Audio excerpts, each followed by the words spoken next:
Ya, stop editing selected layer. Kemudian do you want to save edit for banjir 1? Ya, yes.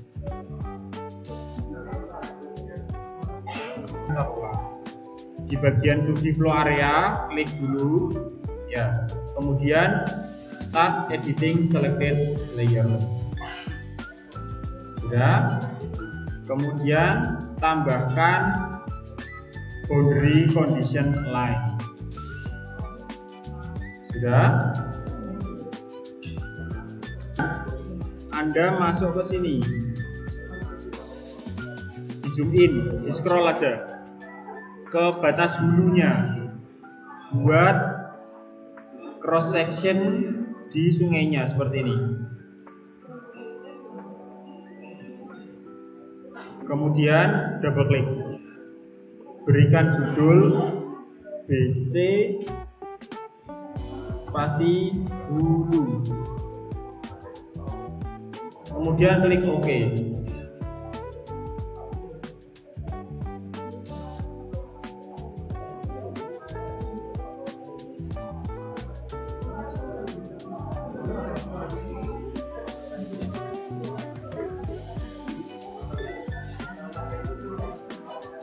Sudah, ya silakan zoom out, scroll, terus geser ya. Cara geser ngerti ya? Kayak apa pocket ya. Scroll ke sini. Ya ini potensi nggak stabil nih. Punya saya ini potensi nggak stabil, nggak kotak bentuknya. Nanti tak editnya dulu. Silahkan nanti klik di sini, kiri ke kanan, double klik juga, kasih judul BC hilir spasi hilir, kemudian klik OK.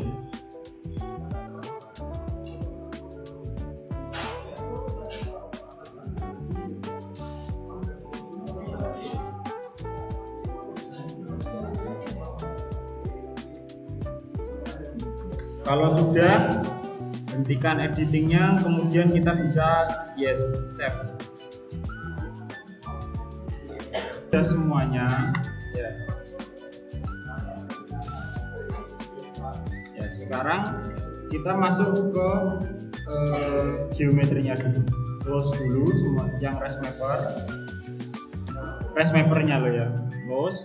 Habis itu kita masuk ke geometri ini, yang view or edit geometric data. Kemudian ya akan muncul file ya, habis itu open geometric data, muncul banjir 1 kan? Ya klik OK.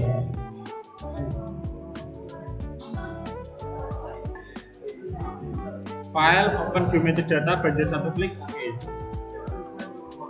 Oke, habis itu kita file save geometry data s.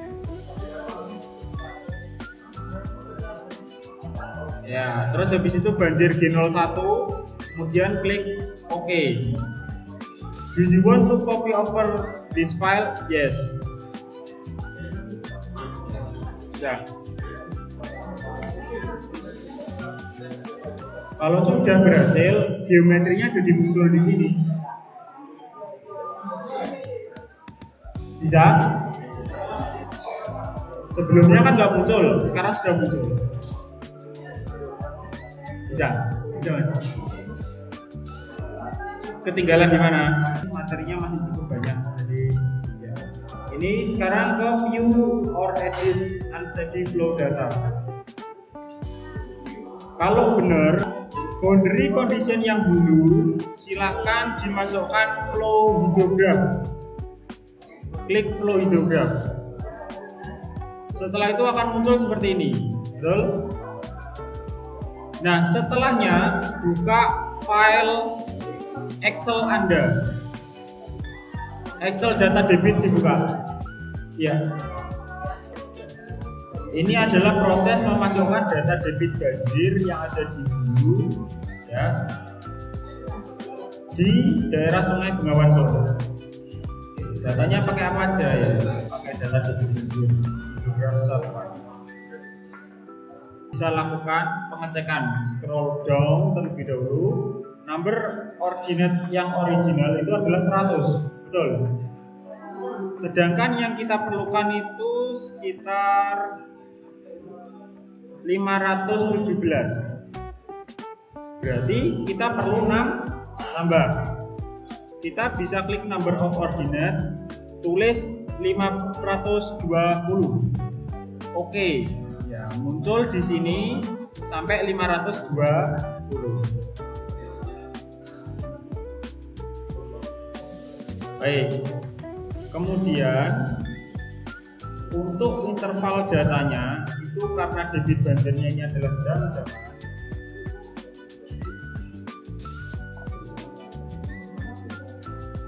maka gunakanlah yang data jam-jaman ya. Data time intervalnya adalah 1 hour. Kemudian ya, copy data debit yang I25 ya, mulai dari 0 sampai ke 517. Silakan, caranya adalah Ctrl Shift kursor bawah. Sudah? Ctrl Shift kursor bawah, klik kanan, copy. Setelah itu klik di flow-nya, tulisan flow-nya klik dulu. Kemudian klik kanan atau langsung Ctrl P aja ya. Ctrl P. Nah, ini kalau berhasil seperti ini.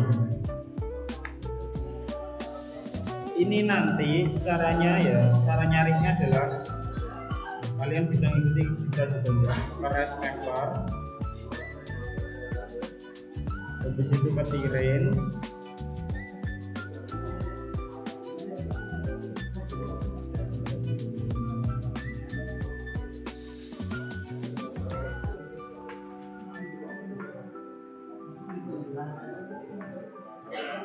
Kemudian dilihat di sini slope-nya berapa. Ya, gak usah diikuti, gak apa-apa lah. Ini nanti dari saya aja datanya. Slope-nya adalah 0,003. Ini cara melihat slope. Caranya di sini, pakai rest mapper, terus habis itu penggaris. Tulis 0,003 di flow hidrograf bagian sini. 0,003. EG slope for distribution flow along boundary condition line. TW check-nya, tail water check-nya kita centang. Ya, silahkan klik OK. Nah, untuk ngeceknya adalah klik flow hidrograf lagi, double klik, kemudian plot data. Ini yang benar seperti ini hidrograf. Harus sesuai dengan Excel saya. Di sini sudah ada grafik hidrograf yang kala ulang 25 tahun warna biru. Ini harus sesuai dengan ini. Close time series-nya itu, kemudian klik OK tadi ya. Sekarang kita ke boundary condition yang hilir. Masukkan normal depth. Ya, untuk memperoleh hasil ini ya, ketika di proyek nanti precision slope-nya harusnya Anda mengukur di sini. Tapi karena di sini untuk mempermudah ya saya kasih datanya. Caranya sama kayak tadi. Klik penggaris di rest mapper, kemudian tarik garis ke atas. Harus as sungainya. Ini terlalu lama nanti kalau, tapi saya kasih tutorialnya seperti ini. Agak jauh ya, jangan cuma setempat. Karena ini adalah data general, digeneralisir dari data-data kita. Seperti ini. Ya, slope-nya sekitar 0,00054 atau kita bisa masukkan 0,0001.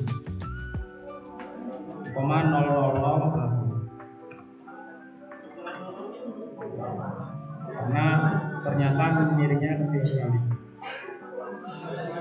Sini.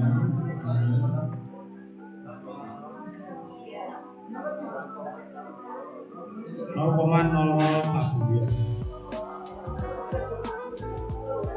Oh sorry, 0,001 bukan 0,00. Banyakan 0. Dua aja.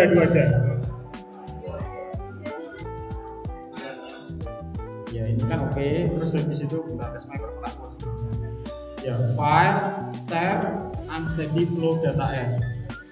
Habis itu simpan di tutor Hekras, kasih nama besar semua ya, unsteady underscore 1.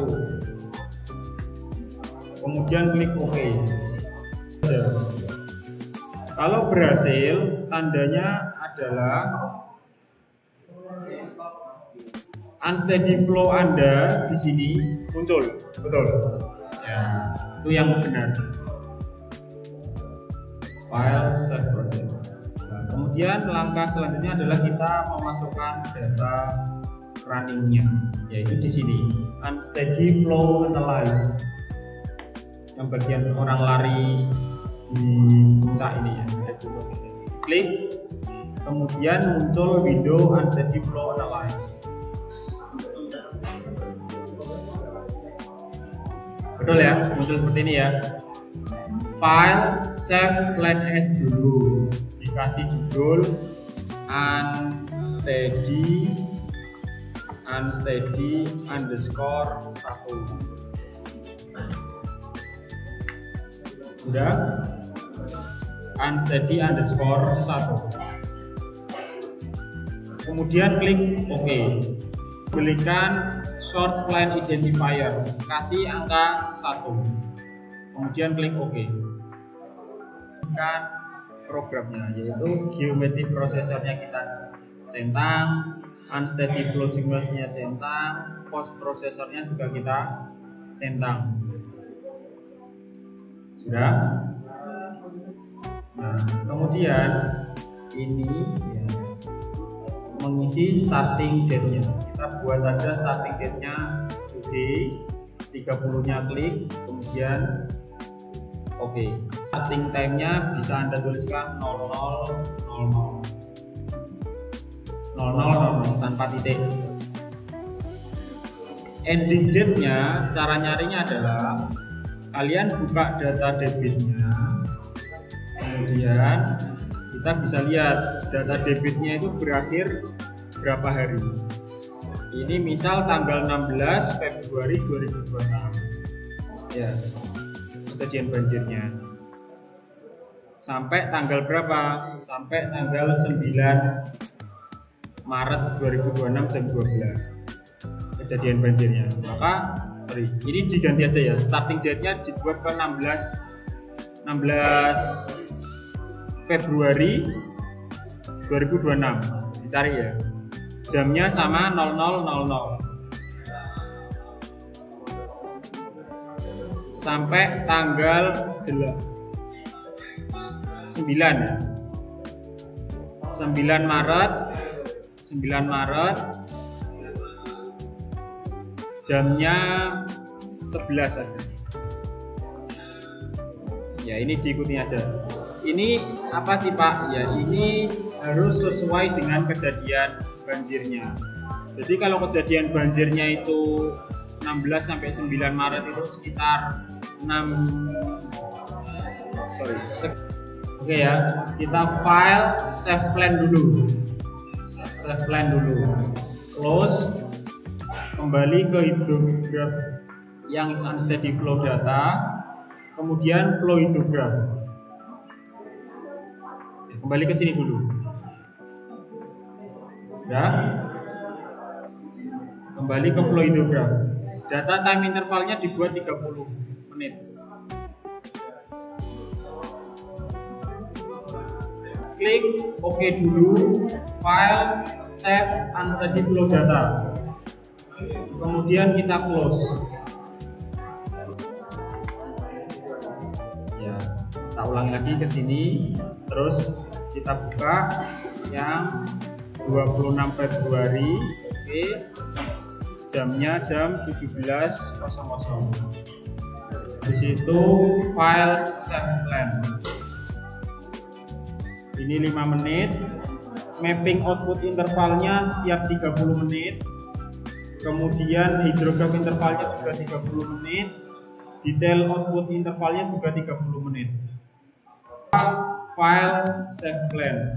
belikan plan description-nya adalah banjir 25 tahunan seperti ini.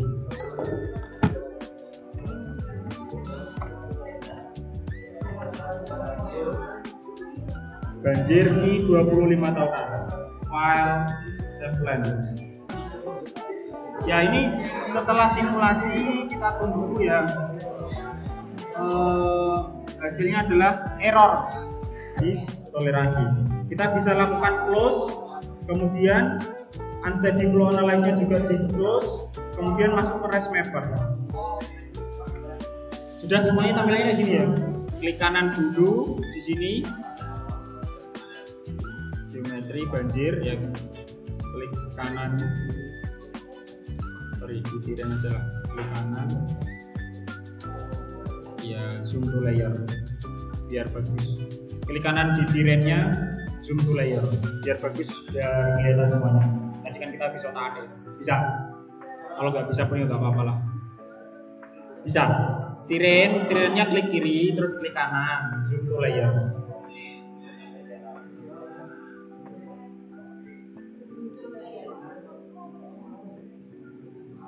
Zoom to layer biar bagus. Plannya dicentang, kemudian muncul unsteady, betul? Unsteady underscore 1, ya kan? Hah? Plannya ini ditambah. Plannya dicentang dulu. Oke, ke plus terus result. Ya, resultnya dicentang, terus angka satunya dicentang. Habis itu masuk ke depth. Bagus ya, dicentang. Ini adalah banjir maksimum yang pernah terjadi di sini. Ya, ada genangan di sekitar sini. Ya, ini genangan. Ya, yang geometrinya di unchecklist saja, supaya kelihatan cuma banjirnya aja. Ada yang ekstrim, full ngeblok. Sumpah, analisis yang banjir dulu. Map layer, ya, map layernya diklik, map layer dicentang, sudah. Kemudian klik kanan, sudah. Add web imagery, muncul lagi. Betul. Pilih yang Google yang bagus semuanya. Google Map ya. Google Map jelek. Ya, Google Satellite ya yang bagus. Oke, Google Satellite. Kemudian metode resamplingnya kita pakai yang near saja. Kemudian klik OK.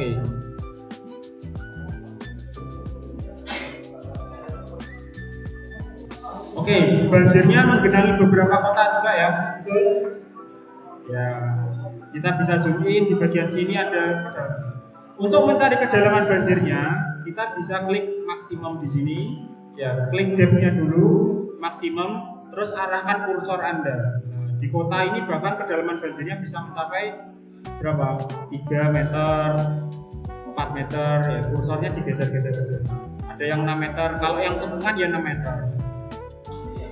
Misal ini di daerah sini, ya ini karena ada tanggul yang cukup besar, maka kedalaman banjirnya nggak sampai 2 meter atau bahkan hanya 1,9 meter.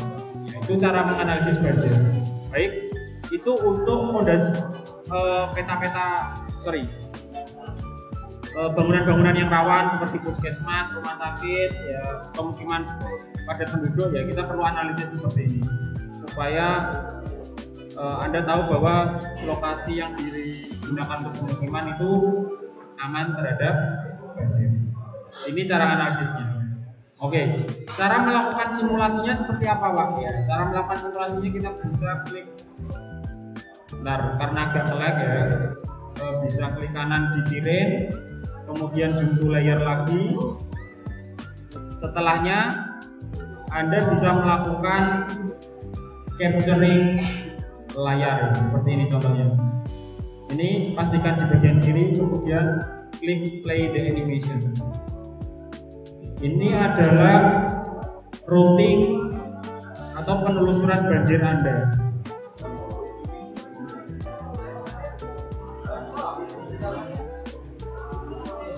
bisa.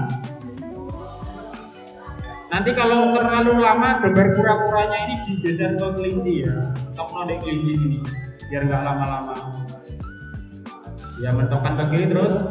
Ya, ini adalah simulasi banjir Sungai Bengawan Solo. Bagian sungai tertentu, nah seperti ini ya. Misal kita perlu evaluasi di daerah ini, kita bisa lihat kecepatan dan arah alirannya.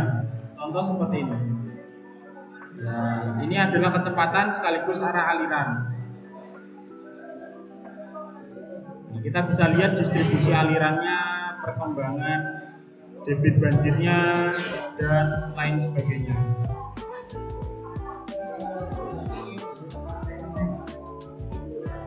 Bisa ini?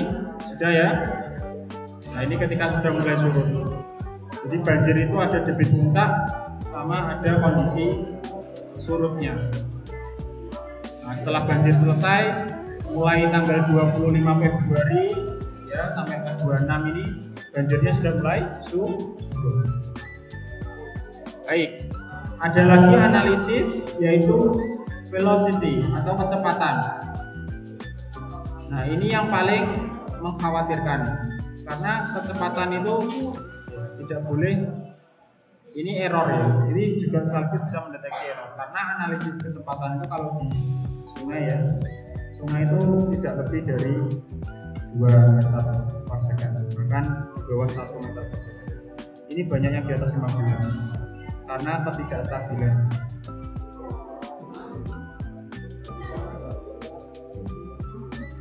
Nah, Anda bisa potong, klik kanan, layer properties, kemudian surface-nya ini kita edit, kemudian maksimumnya bisa di angka 5 ya, atau 2 kan sungai tidak lebih dari 2. Create ramp value, oke. Kemudian kita close. Ini kemudian kita gerakkan. Nah, dia akan lebih bervariasi untuk meninjau daerah-daerah yang kecepatannya di mana.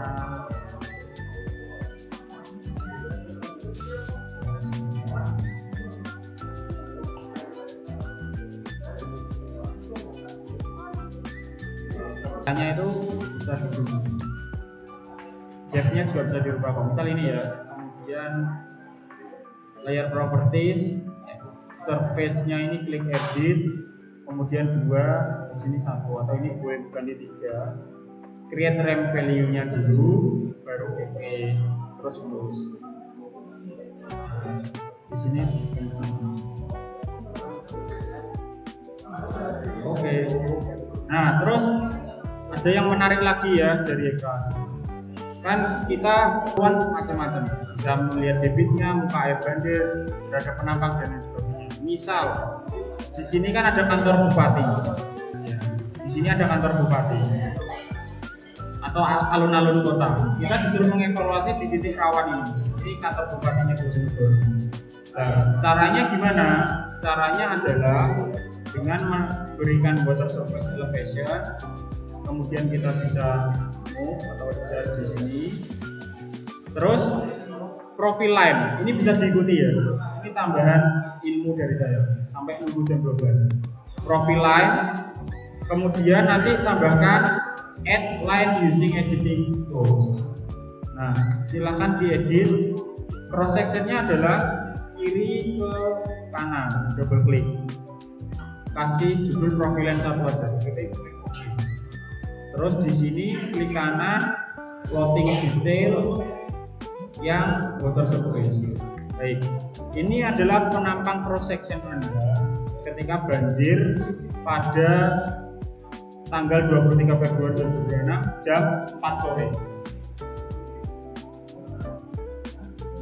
Kalau semisal kita bisa edit ini ya, kita bisa gerakkan juga water surface profile-nya. Jadi semua terintegrasi. Ya, contoh ini debit banjirnya kan belum masuk. Nah, ini sudah masuk, debit banjirnya puncak, tinggi sekali, kemudian surut. Kita bisa evaluasi menggunakan water surface elevation profile. Ya, caranya diotak-atik aja di sini profile message ya, ini profile line bawah, profile line bawah sini, kemudian add Ya, tambahkan lagi cross section. Misal kita ingin evaluasi, ini tadi kan di alun-alun kota, kantor bupati. Misal kita ingin evaluasi di cross section yang banjir ini, bisa. Cross section yang banjir ini bisa. Buat aja cross section seperti ini, double klik profile 2. Oke. Kemudian profile 2 ini kita save edit, yes. Klik kanan, detail, water surface. Nah, ini adalah cross section ya. Mulai dari kiri ke kanan. Elevasinya seperti ini.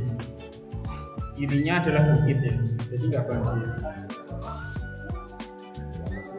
Bisa?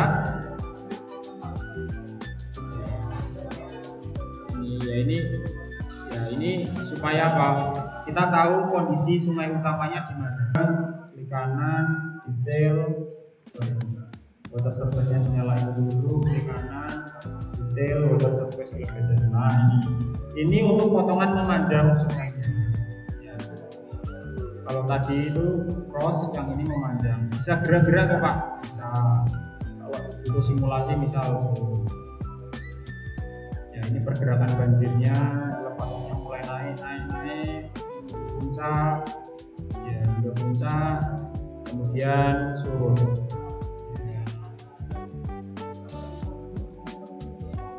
Tadi titik puncaknya, kemudian mulai tinggi lagi karena ada dua puncak ya, ada dua surutnya. Surutnya kok nggak sampai habis kering Pak? Ya memang kalau misal Anda simulasinya butuh lebih lama lagi, ya simulasinya akan sampai kering atau surutnya maksimal bisa sampai berapa sih? Nah, itu tergantung kebutuhan proyeknya. Oke, itu sudah memanjang, sudah cross section, sudah. Satu lagi yang terakhir yaitu particle tracking, supaya Anda bisa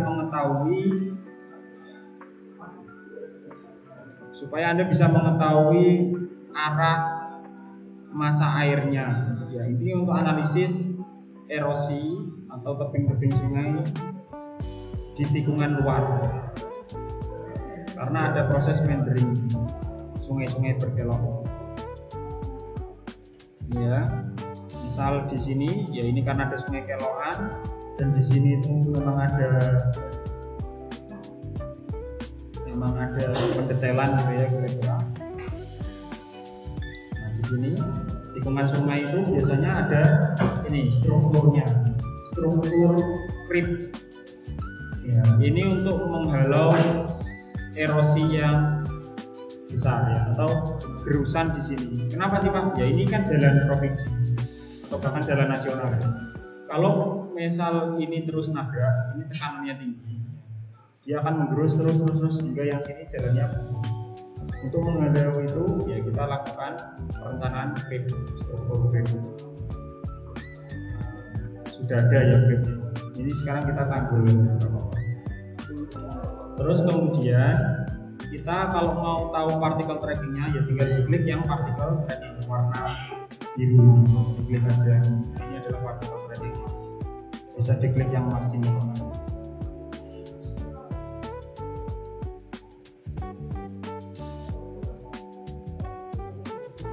Atau kondisi banjir